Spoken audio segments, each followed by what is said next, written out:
வெற்றி நமதே வெற்றியாளர்களுக்கு வணக்கம். 11ஆம் வகுப்பு பாடத்துல இயல் 4 இதுல இந்த வருடம் புதிதாக இணைக்கப்பட்டிருக்கக்கூடிய ஜெயகாந்தனுடைய ஒரே நண்பன் அப்படிங்கிற கதையை நம்ம இதுல பார்க்க போறோம். முதல்ல ஜெயகாந்தனை பற்றிய ஒரு குறிப்பை நம்ம பார்த்துட்டு வந்துடலாம். நூல்வெளி பகுதியில ஜெயகாந்தனுடைய சிறுகதைகள் தொகுதி 2 அந்த தொகுப்புல இருந்து எடுக்கப்பட்டிருக்கு இந்த ஒரே நண்பன் அப்படிங்கிற கதை.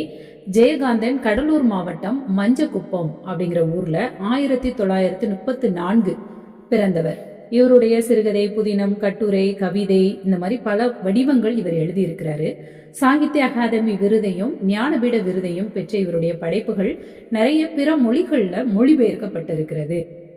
ஜெயகாந்தன் படைப்புகள்ல சிறுகதை தொகுப்புகள் குருபீடம், யுகசந்தி, ஒரு பிடி சோறு, உண்மை சுடும், இனிப்பும் கரிப்பும், தேவன் வருவாரா, புதிய வார்ப்புகள். அவருடைய குறு புதினங்கள்னு பார்த்தோம்னா பிரளயம், கைவிலங்கு, ரிஷி மூலம், பிரம்மோபதேசம், யாருக்காக அழுதான், கருணையினால் அல்ல, சினிமாவுக்கு போன சித்தாளு, இதெல்லாம் புதினங்கள். இந்த குறும்புதினங்கள்லாம் ரொம்ப சிறுகதையிலிருந்து பெரியது, புதினத்திலிருந்து குறைவானது, அத்தியாயங்கள் குறைந்ததாக இருக்கக்கூடியது. புதினங்கள் அப்படிங்கிறது அதை விட கொஞ்சம் பெரிதாக என்ன செய்யும் இருக்கும். இப்போ இதை நம்ம வேறுபாடு அப்படின்னு சொல்லி பார்த்தோம் அப்படின்னா வலையொலி பகுதிகளில் ஷார்ட்ஸ் பார்ப்போம் இல்லையா, அந்த மாதிரியும் அதுக்கப்புறம் குறும்படங்கள் பார்ப்பது, அப்புறம் ஒரு முழு திரைப்படம் பார்ப்பது போன்றது புதினங்களை சொல்லலாம். பாரிசுக்கு போ, சுந்தரகாண்டம், உன்னை போல் ஒருவன், கங்கை எங்கே போகிறாள், ஒரு நடிகை நாடகம் பார்க்கிறாள், இன்னும் ஒரு பெண்ணின் கதை, ஒரு மனிதன், ஒரு வீடு, ஒரு உலகம், இதெல்லாம் இவருடைய புதினங்கள். இவருடைய மொழிபெயர்ப்புகள் அப்படின்னு பாத்தீங்க அப்படின்னா வாழ்விக்க வந்த காந்தி, இதை எந்த மொழியில இருந்து மொழிபெயர்க்கிறாரு அப்படின்னா பிரெஞ்சு மொழியில் வந்த காந்தி வாழ்க்கை வரலாற்றினுடைய தமிழாக்கம். பிரெஞ்சு மொழியில இருந்து இவர் தமிழ்ல மொழிபெயர்த்திருக்கிறார். அடுத்து ஒரு கதாசிரியனின் கதை அப்படிங்கிறது முன்சி பிரேம்சந்த் அப்படிங்கிறவருடைய வாழ்க்கை வரலாறு. அதே மாதிரி ஜெயகாந்தனுடைய படைப்புகள்ல திரைப்படமானது, சில நேரங்களில் சில மனிதர்கள், ஒரு நடிகை நாடகம் பார்க்கிறாள், ஊருக்கு 100 பேர், உன்னை போல் ஒருவன், யாருக்காக அழுதான், இதெல்லாம் இவருடைய புதினங்கள் படங்களாக மாறியது. இந்த உலகத்துல நண்பர்கள் இல்லாதவர்கள் அப்படின்னு யாரும் இருக்கிறாங்களான்னா நிச்சயமா கிடையாது. நம்முடைய வாழ்க்கை பெரும்பாலும் நண்பர்களோடு இயைந்தே தான் என்ன செய்து இருந்துட்டு இருக்கு. மனிதர்களுடைய நடத்தை மாற்றங்கள்ல அவரவர் நண்பர்களுக்கு பெரும் பங்கு உண்டு. நண்பர்கள் தான் நம்மளுடைய வாழ்க்கையில பல்வேறு சமயத்தை தீர்மானிக்கிறாங்க அப்படின்னே சொல்லலாம். இப்ப நண்பர்கள், நீ உன் நண்பன் யார் என்று சொல், நீ யார் என்று நான் கூறுகிறேன் அப்படின்னு கூட என்ன செய்யுது முன்னோர்களுடைய மொழி இருக்கிறது. ஒரு மனிதனுக்கு சரியான நண்பர்கள் அமையும் போதுதான் அவனுடைய வாழ்க்கையே சிறப்படைகிறது. அதனாலதான் வள்ளுவரும் சொல்லியிருப்பாரு, இடுக்கண் களைவதாம் நட்பு அப்படின்னு நட்பினுடைய மேன்மையை பற்றி ரொம்ப சிறப்பா சொல்லியிருப்பாரு. இந்த மாதிரி நட்பின் சிறப்புகளை சொல்லாத இலக்கியங்களே என்னது இல்ல. அந்த நட்பின் பரிமாணங்கள் பற்றி பேசக்கூடியதாக இந்த சிறுகதை இருக்கு. நம்ம கதைக்குள்ள அப்படியே போயிடலாம். மதுரைக்கு அருகே ஒரு கிராமம். அந்த கிராமத்துல பிறந்த வேணு அப்படிங்கிற இதுல வரக்கூடிய முதல் கதாபாத்திரம் வேணு. ஊர் எந்த ஊருனா மதுரை. மதுரைக்கு பக்கத்துல இருக்கிற கிராமம். நமக்கு இங்க தெரிஞ்சிருக்கிற, நம்ம தொடங்குறது மதுரைக்கு அருகில் இருக்க ஒரு கிராமம் அப்படின்னு எழுத ஆரம்பிக்கும். வேணு பட்டணத்துக்கு படிக்க போனோம் அப்படிங்கிற ஆசையில போறான். போயிட்டு அங்க என்ன செய்யறான், ஹாஸ்டல்ல, விடுதியில, மாணவர் விடுதியிலும் தங்குறான். அங்க அவனுக்கு ஒரு வகுப்பு, சந்திரனும் அவனும் ஒரே வகுப்பு தான், ஒரே அறையிலையும் தங்குறாங்க. ஒரே வகுப்பு, ஒரே அறையிலையும் தங்குறாங்க. சந்திரன் கல்லூரியில் சேர்ந்த 1ஆம் ஆண்டிலே அவனது படிப்புக்கும் வளர்ப்புக்கும் பொறுப்பாக இருந்த மாமாவை என்ன செய்யறான், இழந்துடுறான். இப்போ கல்லூரி படிப்பையே நிறுத்திடலாம் அப்படின்னு சொல்லி அவன் யோசிச்சுக்கிட்டு இருந்த அந்த நேரம், மாமாவுடைய இறப்புக்கு அப்புறம் தன்னுடைய படிப்புக்கு உதவுறதுக்கு யாருமே இல்லை அப்படின்னு சொல்லி கல்லூரியில இருந்து நான் நிக்க போறேன் அப்படின்னு அவனுக்கு நெருங்கின நண்பர்கள்ட்ட எல்லாம் ரொம்ப சோர்வாகவும் சோகமாகவும் சொல்றான். அதை அந்த குரல்ல சொல்லிய விடையை பெற்றுக்கொண்டே பின் நண்பரிடம், அவங்களோட ரூம்ல வேணு கூட ரூம்ல தங்கி இருக்கிறாங்களே அவன்கிட்டையும் என்ன செய்யறான் சொல்றான். உடனே வேணு பதறி போயிட்டு, சந்துரு, நீ என்னோட இந்த ரூம்ல இருக்கிறதுல எனக்கு எவ்வளவு சந்தோஷம், அதோட பெருமையாவும் இருக்கு. நீ படிப்பை விட்டுட்டு போறத நினைச்சா எனக்கு ரொம்பவே வருத்தமா இருக்கு. நீ இங்கேயே தொடர்ந்து என்ன செய்யணும், படிக்கணும். ஏதாவது நான் செய்ய முடியும்னா நிச்சயமா நான் என்ன செய்யறேன், ரொம்ப சந்தோஷமாவே அந்த உதவியை நான் செய்யறேன், என்ன வேணும் அப்படின்னு சொல்லி கேட்கிறான். இப்போ சந்திரன் முதல்ல இப்படி வேணு வந்து இதை சொன்ன உடனே இவனுக்கு வந்து ரொம்பவே ஆச்சரியமா இருக்கு, எப்படி நமக்கு எப்படி உதவுவான் அப்படின்னு சொல்லிட்டு. அதுக்கப்புறம் வேணு, நான் உன்னோட அன்பை வந்து தெரிஞ்சுக்காம இத்தனை நாள் இருந்துட்டேனே, உன் அன்புக்கு ரொம்ப நன்றி. என்ன உதவி கேட்கறதுன்னு எனக்கு புரியல. இவ்வளவு நாள் நான் வந்து என்ன செஞ்சுட்டேன், எங்க மாமாவுக்கு ஒரு சுமையா இருந்தேன், அவரும் போயிட்டாரு. இன்னொருத்தர் சுமக்க வேண்டிய சுமை நான். அந்த நட்புங்கிறது சுமை இல்ல வேணும் அப்படின்னு சொல்லி என்ன செய்யறான், கண் கலங்கி சந்திரன் வந்து என்ன செஞ்சிட்டு இருக்கான், சொல்லிட்டு இருக்கான். நட்புங்கிறது சுமை இல்ல அப்படின்னு சொல்லி சொல்லி ரொம்ப கண் கலங்கி வருத்தப்பட்டு சொல்லும்போது, சந்துரு உதவ சக்தி உள்ளவனுக்கு உதவி செய்யறது சுமையா இருக்காரு. அப்படி கலங்கி வேணுட்ட வருத்தப்பட்டு சொல்லிட்டு இருக்கும்போது வேணு வந்து என்ன சொல்றான்னா, நண்பனுக்கு வந்து உதவுறது என்னால உதவ முடியுது, அதனால நான் உனக்கு என்ன செய்யறேன், கொடுக்குறேன், நீ வந்து என்னுடைய உதவியை ஏத்துக்கத்தான் வேணும் அப்படின்னு சொல்லிட்டு வேணு சொல்லும்போது சந்திரனுக்கு என்ன சொல்றதுனே தெரியல. உடனே அதன் பிறகு வேணுவும் சந்திரனும் சக வகுப்பினர் அப்படிங்கிறது மட்டும் இல்லாம எல்லா விதங்களிலும் சமமான ஒத்த தரம் உள்ளவர்களா என்ன செய்யறாங்க, மாறுறாங்க. ஒரு முறை கை கடிகாரத்துக்காக வேணுவுக்கு ஊர்ல இருந்து 400 ரூபாய் என்ன செய்யறாங்க, அனுப்புறாங்க. ஆனா 200 ரூபாய் விலையில 2 கடிகாரங்கள் வாங்குறான். வாங்கி வேணு வந்து என்ன செய்யறான், அதுல ஒண்ணு சந்திரனுக்கு என்ன செய்யறான், கொடுக்குறான். அப்படி தந்த போது இதெல்லாம் அதிகம் அப்படின்னு சொல்லி ரொம்பவே தயங்கிட்டு அதை வாங்க மறுக்கிறான். இருந்தாலும் வேணுனுடைய அன்பான கண்டிப்பு, நீ கட்டாயம் என் ஃப்ரெண்டுன்னா நீ வாங்கிதான் செய்யணும் அப்படின்னு நம்ம சொல்லுவோம் இல்லையா, அந்த மாதிரி அவன் சொல்றதுனால மீறி அவனால என்ன செய்ய முடியல, தடுக்க முடியல. அதுக்கப்புறம் படிப்பெல்லாம் முடியுது, கல்லூரியை விட்டு வெளியே வராங்க. வேணுவா அவனுடைய அப்பா என்ன செய்யறாரு, மதுரையில ஒரு புதிதா ஏற்படுத்தி இருக்கக்கூடிய தொழிற்சாலைக்கு கூப்பிடுறாரு. அங்க போய் அவன் அதுல இருக்கிறான். சந்திரன் வந்து உலகம் எப்படி இருக்கிறது அப்படின்னு சொல்லத்தான் அவனுக்கு தெரியுமே அல்லாது உலகத்துல எப்படி வாழ்றது அப்படின்னு என்ன செய்யாது, தெரியாது. அதாவது அந்த உலகம் அப்படி இருக்கு இப்படி இருக்குன்னு சொல்லுவானே தவிர அவனால அந்த உலகத்துல வாழ்றதுக்கு தெரியாது. அவன் தயக்கத்தை வந்து புரிஞ்சுக்கிட்டான். வேணும் புரிஞ்சுக்கிட்டு, உதவி கேட்பது வந்து நட்பில் இருக்கக்கூடிய உரிமை, இதுல கேவலம் அப்படின்னு எதுவுமே நீ நினைக்கவோ வெட்கப்படவோ நியாயம் இல்லை. அதனால நீ வந்து என்ன செய்ய, நட்பை முழுமையா இன்னும் அப்படி நீ வந்து என்கிட்ட வந்து ஏதாவது உதவி கேட்க நீ வருத்தப்படுற அப்படின்னா இந்த நட்பு வந்து முழுமையா இல்லை, நம்மளுடைய நட்பு இன்னும் முழுமையா வளரல அப்படின்னு தான் அர்த்தம் அப்படின்னு சொல்றான். சில நாட்களுக்கு பிறகு வேணு வந்து ரொம்ப உற்சாகத்தோடு சந்திரனிடம் சொல்றான், எங்க அப்பாவுக்கு சிநேகிதர் ஒருத்தரை இன்னைக்கு தற்செயலா நான் பாக்குறேன், அவர் வந்து ஒரு பத்திரிகை ஆரம்பிக்கலாம்னு பெரிய அளவுல முயற்சி எல்லாம் பண்ணிட்டு இருக்காரு. உனக்கு தகுந்த வேலை பத்திரிகை ஆசிரியர் தொழில்னு நான் என்ன செய்யறேன், எனக்கு தோணுது, அதனால நீ போய் என்ன செய்ய, அதுல போய் பார்க்கலாம் அப்படின்னு சொல்லி சொல்றாரு. இந்த மாசமே உனக்கு வேலை கிடைச்சிரும் அப்படின்னு வேணு அவனுடைய முயற்சியின் வெற்றியை ரொம்ப குதூகலத்தோட சொல்றான். இதை கேட்கும்போது சந்திரனுக்கு முதல்ல ஒரு விதமான பயம். ஏன்னா அதே சமயத்துல ஒரு எழுத்தாளனாகவும் பத்திரிகை ஆசிரியனாகவும் மாற போறக்கூடிய ஒரு மகிழ்ச்சியும் அவனுக்குள்ள என்ன செய்யுது, இருக்குது. அதன் பிறகு இந்த வருஷம் வந்து இந்த 5 வருஷ காலத்துல, அதுக்கப்புறம் அப்படியே காலங்கள் உருண்டோடுது. 5 ஆண்டுகள் அவன் அந்த பணியிலே என்ன செய்யறான், இருக்கிறான். 2 பேரும் மாதத்துக்கு ஒரு முறை கடிதம் மூலமாக, அப்போல்லாம் இப்ப நம்மகிட்ட இருக்கக்கூடிய அந்த புலனம் கைபேசி இந்த மாதிரியான வசதிகள் இல்லை அப்படிங்கிறதுனால கடிதம் மூலமாக அவர்களுடைய உறவுகளை வளர்த்து கொள்றாங்க. அப்படி வேணு வந்து சந்திரனின் கதை கட்டுரைகள் எல்லாம் படிச்சு மகிழ்ந்து பாராட்டி என்ன செய்வான், எழுதுவான். தொழில் விஷயமா அவன் சென்னைக்கு போகும்போதெல்லாம் சந்திரனை தன்னோட அழைத்து கொண்டு அங்கங்கன்னு என்ன செய்வான், சென்னையில இருக்கிற சந்திரனோட சுத்துவான். சந்திரன் வேண்டான்னு சொன்னாலும் அங்க 100 200 அப்படின்னு சொல்லி செலவுக்கு தேவையானதை அப்பப்போ கொடுத்துட்டு போவான்.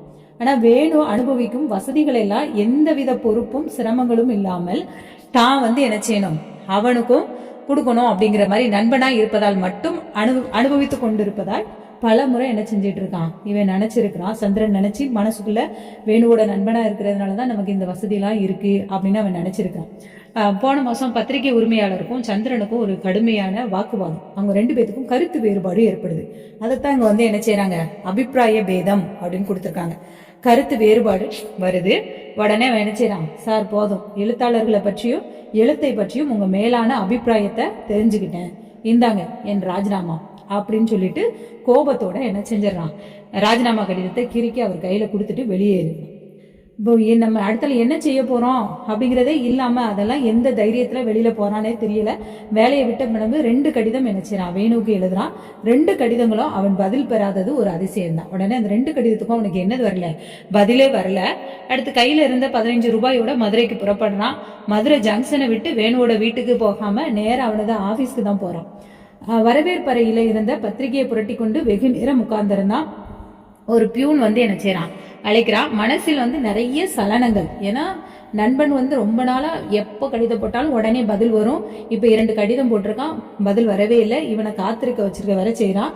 இதெல்லாம் நினைச்சு நிறைய சலனங்கள் குழப்பங்கள் என்ன செய்யுது இருக்குது. இருந்தாலும் நட்பு அப்படிங்கிற முறையில என்னப்பா வேணும் அப்படின்னு சொல்லிட்டு என் 2 லெட்டருக்கும் நீ என்ன செய்யல, பதிலே போடலையே, அதான் நேர்லயே வந்து உன்னை திகைக்கு அடிக்கணும், அதாவது நான் வந்து உன்னை வந்து சர்ப்ரைஸ் பண்ணணும்னு சொல்லுவேன், அதை வந்து இந்த ஆச்சரியப்படுத்தணும் அப்படின்னு சொல்லி நான் வந்துட்டேன் அப்படின்னு சொல்லி செயற்கையாய் வரவழைத்து கொண்ட உற்சாகத்தோட சந்திரன் என்ன செய்யறான், பேசுறான்.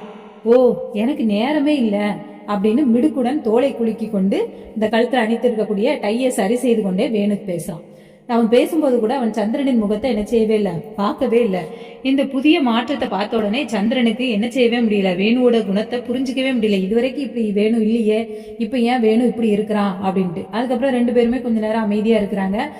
சந்திரன் வேணுவை பற்றியே யோசிக்கிறான், ஏன் இவன் இப்படி இருக்கிறான், ஏன் இப்படி பேசுறான் அப்படின்னு சொல்லிட்டு. சரி, மனித குணங்கள் தானே, எத்தனை ஆச்சரியமாக திடீர் மாற்றம் முறுகின்றன அப்படின்னு சொல்லி யோசிச்சுட்டு அவன் ஏன் என்னை பார்க்க கூட இல்லை, மௌனத்தை கலைத்து பேச ஆரம்பிக்கிறான் சந்திரன். வந்துட்ட வேணு, நான் அந்த வேலையை விட்டுட்டேன், உனக்கு தெரிஞ்சிருக்கும். நான் அந்த வேலையை விட்டது உனக்கு தெரிஞ்சிருக்கும். எழுதியிருந்திய புத்தியை கொண்டு வேலை செய்கிறவன் எந்திரமாகிவிட முடியுமா என்று படபடத்தான் சந்திரன். புத்தியை கொண்டு வேலை செய்கிறவன் எந்திரமாகிவிட முடியுமா அப்படின்னு சந்திரன் புலம்புறான். ஓ என்று உதட்டை பிதுக்கினான் வேணு. சரி சந்திர, இது உன் சொந்த விஷயம். 1:30 மணிக்குள்ள நான் வீட்டுக்கு புறப்படணும், வந்த காரியத்தை சொல் என்று கை கடிகாரத்தை பார்த்தான் வேணு. அவன் அந்த மாதிரி பார்த்த உடனே அவன் தன்னை அலட்சியப்படுத்துவது சொந்த விஷயம் என்று ஒதுங்கி போவதும் சந்திரனுடைய மனசை வந்து என்ன செஞ்சுட்டு அப்படியே ஒரு உறுத்தல் ஏற்படுது. ஏன் இப்படி வந்து வேணும் நம்மளை ஒதுக்குறான் அப்படிங்கிற மாதிரி. எனக்கு ஒரு 200 ரூபாய் பணம் வேணும் என்று பாதி புன்னகையோடும் பாதி முகம் சுவந்தும் கேட்டுவிட்டான் சந்திரன். என்கிட்ட இப்ப பணம் இல்லை, இன்னொரு சமயம் பார்க்கலாம் அப்படின்னு கூறி இருக்கையை நின்று இழந்தான் வேணும். இருவரும் வெளியே வராங்க. ஒரு காக்கி பையுடன் வந்து கொண்டிருந்த சந்திரனுக்கு உலகமே வெளி மயக்கமாய் தோன்றியது. இவ்வளவு நாள் இருந்து அப்போ இதெல்லாம் என்னது அப்படிங்கிற மாதிரி ஒரு வெறுப்பா தோன்றுது.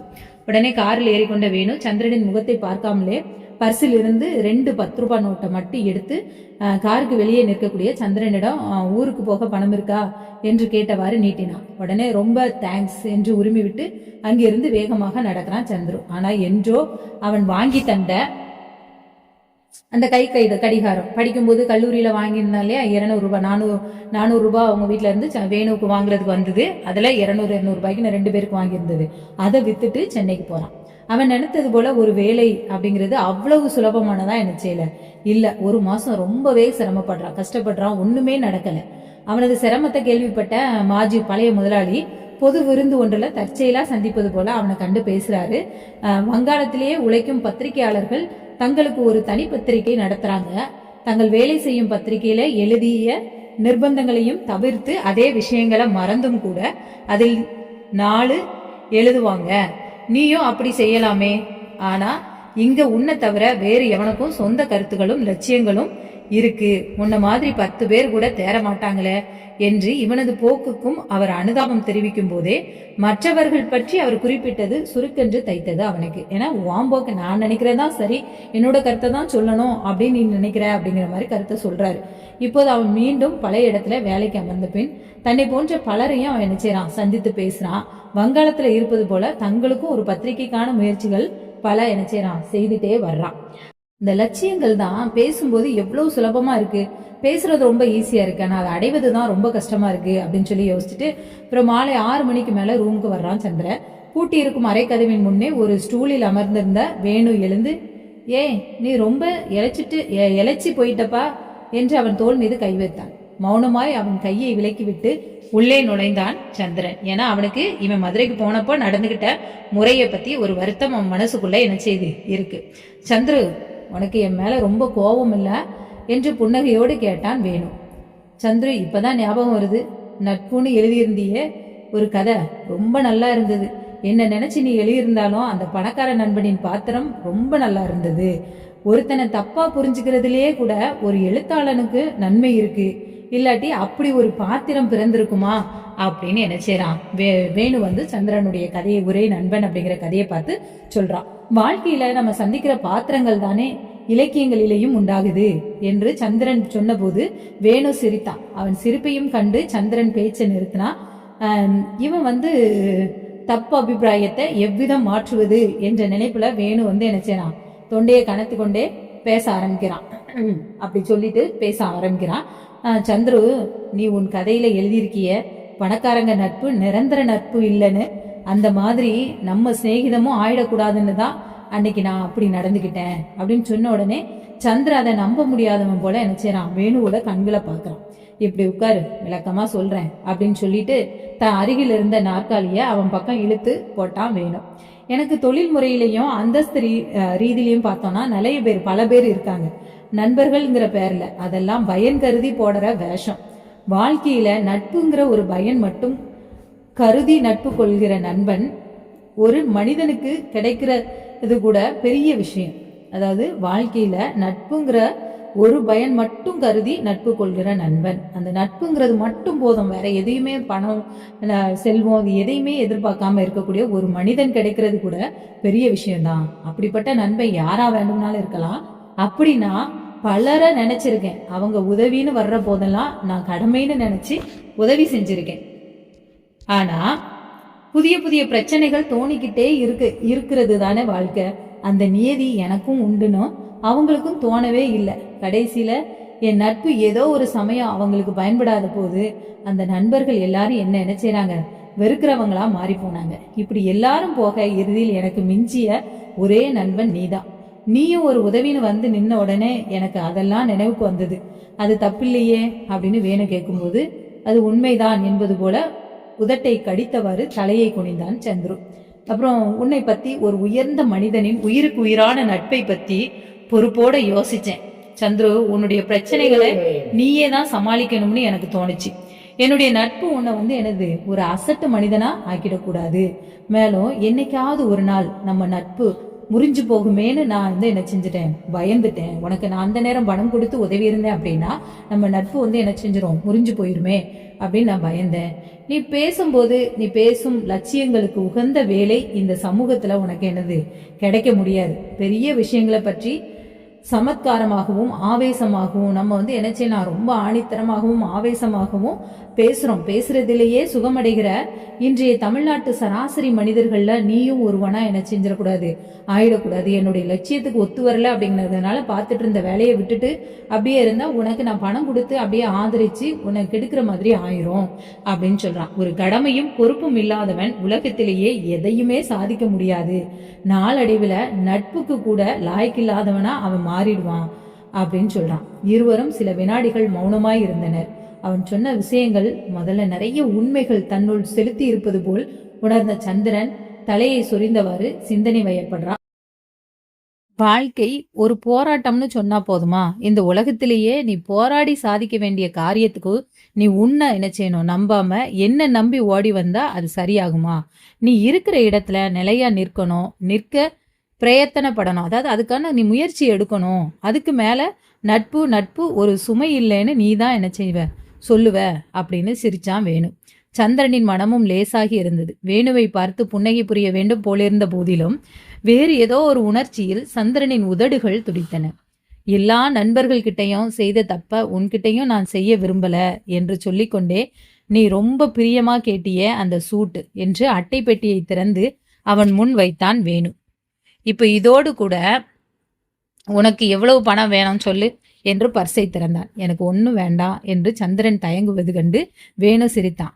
ஏ சந்துரு, நம்ம நட்பு இதெல்லாம் ஆதாரம் இல்லை, ஒரு அடையாளம் தான். பணமும் பொருளும் ரொம்ப அல்பமான விஷயம் அப்படின்னு வேணு கூறும்போது தன்னை மீறிய சந்தோஷத்துடன் அவனை பார்த்த சந்திரன் அவனை நோக்கி கை நீட்டான். வேணு தன் கையிலிருந்து பர்சை கீழே போட்டுவிட்டு சந்திரனின் கரத்தை பற்றி என்ன செய்றான், குலுக்குறான். அப்போது நட்புக்கு இவையெல்லாம் அடையாளமே தவிர ஆதாரம் இல்லை அப்படின்னு வேணு கூறியதற்கு ஒப்ப இந்த விலையுயர்ந்த சூட்டும் பணம் நிறைந்த பர்சும் அவர்கள் காலடியில் என்ன செய்து கிடக்குது. இதுதான் ஒரே ஒரு நண்பன். இதான் இதுல இருந்து நம்ம தெரிஞ்சுக்கிறது என்ன அப்படின்னு பார்த்தோம்னா, நம்மளுடைய நண்பர்கள் வரும்போது எல்லாமே அவர்கள் ஏதாவது ஒரு தவறு செஞ்சாங்க அப்படின்னா கட்டாயமா நம்ம என்ன செய்யணும், அதை சுட்டி காட்டணும். சுட்டி காட்டி திருத்த முயற்சி செய்யணும். உடனே அவனோட சேர்ந்து கைகோர்த்து நீ கொஞ்சம் செய்றியா, வா உனக்கும் ஒத்துழைப்பு தந்து நானும் எல்லா தவறுகளையும் நான் செய்கிறேன் அப்படின்னு செய்கிறது நல்ல நட்பே கிடையாது. அந்த மாதிரி நட்பு என்றைக்குமே நம்மளுடைய வாழ்க்கையில் பயன்படக்கூடியதா என்ன செய்யாது, இருக்காது. ஒரு நண்பன் இருந்தாலும் அந்த நண்பன் என்ன செய்யணும், நம்மை நல்வழிப்படுத்தக்கூடிய நண்பனாக இருக்க வேண்டும். அதனால இந்த இளமை பருவத்தில் கிடைக்கக்கூடிய நட்பு என்னைக்குமே ரொம்ப வலிமையான ஒரு நட்பாக இருக்கும். அதனால் நண்பர்களை தேர்ந்தெடுப்பதிலும் ஒரு கருத்தூன்றி என்ன செய்ய வேண்டும், மாணவர்களாகிய நீங்கள் தேர்ந்தெடுக்க வேண்டும். நன்றி.